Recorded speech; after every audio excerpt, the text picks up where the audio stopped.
Good morning, friends. Today we are going to start class 12th English Flamingo Prose section, chapter number 2nd, Lost Spring.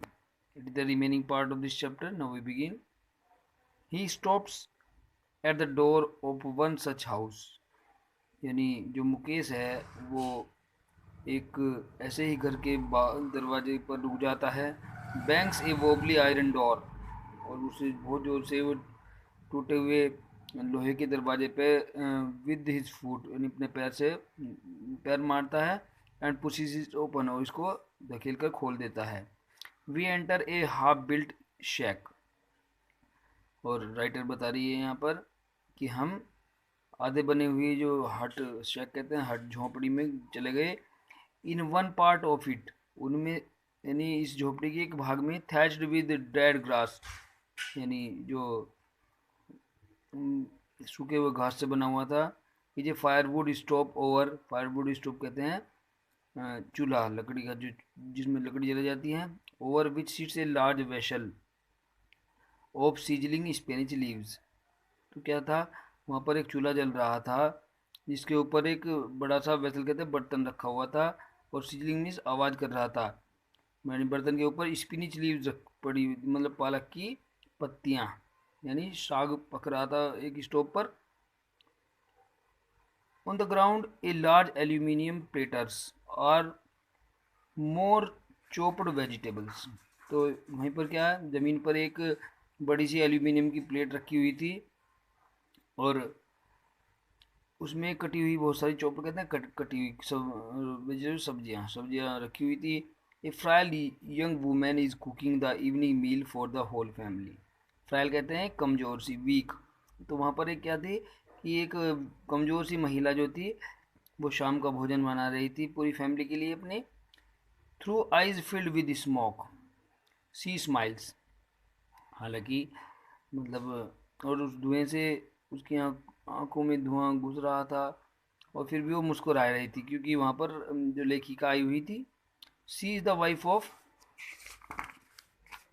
Mukesh Elder brother. और वो जो महिला थी जो खाना पका रही थी वो मुकेश के बड़े भाई की पत्नी थी. Not much older in years, यानी उम्र में तो ज़्यादा बड़ी नहीं थी वो, क्योंकि मुकेश ही बहुत छोटा था, यानी बहुत कम उम्र में उसकी भाई की शादी हो गई थी, तो वो महिला भी बहुत कम उम्र की थी. She has begun to command respect as a बहू, और उसको एक बहू के समान दर्जा दिया जाता था उसको, क्योंकि वो उस घर की बहू थी. The daughter in law of the house, यानी इंग्लिश में बोलते हैं डॉटर इन लॉ, उस घर की बहू. Already in charge of 3 man, जो तीन लोगों को घर पर देखभाल करती थी.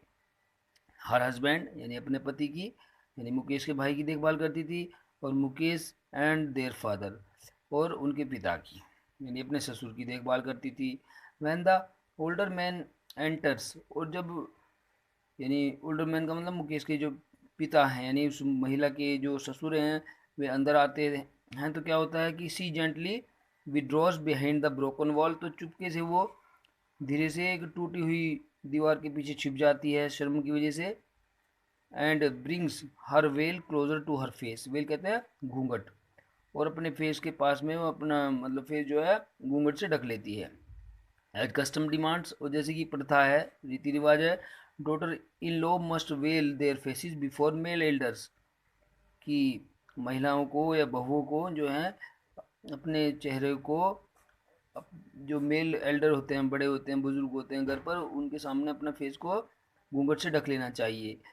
In this case of Elder is an improvised Bengal maker. और यहाँ पर क्या है कि जो एल्डर है, घर का सबसे बड़ा मुखिया है, इम्प्रोवाइज कहते हैं वेरी पुअर, बेंगल मेकर है वो, बहुत गरीब चूड़ी बनाने वाला है, मतलब उनका ससुर यानी कि मुकेश का father. Despite long years of hard labour, उन्होंने कठिन परिश्रम किया कई वर्षों तक, लंबे समय से. फर्स्ट एज ए टेलर, सबसे पहले वो टेलर का काम किया करते थे मुकेश के जो फादर थे, बहू के ससुर. देन ए बेंगल मेकर, उसके बाद में उन्होंने चूड़ी बनाने का काम किया.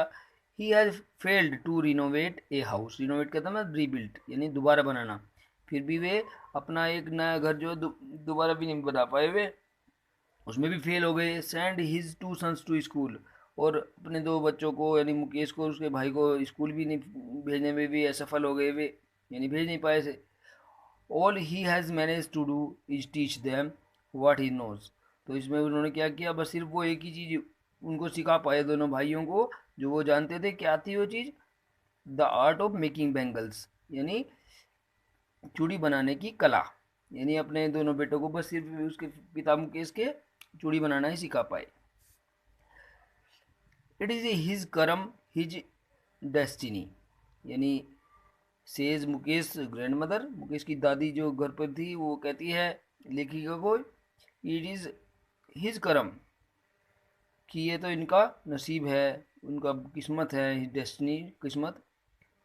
उसकी दादी कहती है who has watched her own husband go blind with the dust from polishing the glass of bangles, यानी जिसने अपने पति को भी यानी चूड़ियों पर, कांच की चूड़ियों पर पॉलिश करते हुए उनकी धूल की वजह से अंधा हुआ होते हुए देखा था। Can a god given lineage ever be broken, she implies. वो कहती है कि क्या ये लीनेज कहते हैं ट्रेडिशन, कि भगवान की एक जो दी हुई एक परंपरा कभी टूट सकती है, मतलब हमारे बच्चे जो हैं इस चीज़ को छोड़ सकते हैं, इस काम को।